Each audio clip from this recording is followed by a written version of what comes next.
المصريين بالخارج، الاستفسارات اللي وصلتني بخصوص تجديد جواز السفر. بنعيد تاني الكلام علشان كل واحد مصري جميل سافر بره مصر، حضرتك تقدر تجدد جوازك ما لم تكن مزور فيه. يعني حضرتك لو عليك إصابة أمانة أو عليك شيكات ملاش علاقة بتجديد الجواز.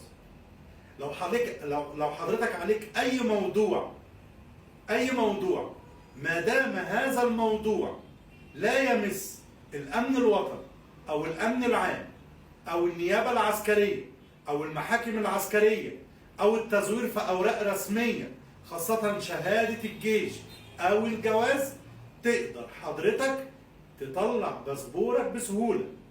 كون إن باسبورك اتأخر بسبب تأخر الموافقة الأمنية، حضرتك تقدر تبعت لي وأنا إن شاء الله أعمل لك موضوع الموافقة الأمنية دي ما لم يكن عليك أي حظر. ولكن لو عليك أي حظر مش هيطلع لك جواز السفر فيما ذكرته منذ قليل. فخدوا بالكم من هذا الموضوع، موضوع مهم جدا ولازم انك تستوعبه. تقدر تتقدم الى السفارة المصرية اللي موجودة بالخارج وتمضي على طلب تجديد صورة الجواز وصورة المعاملة العسكرية بتاعتك، والمفروض ان بيدي لك مهلة شهر بيجي خلالها الموافقة الأمنية على تجديد هذا الجواز وبيطلع لك الجواز وانت مش موجود في مصر.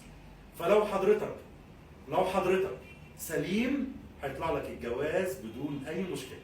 وتحياتي ليكم واشوفكم على خير.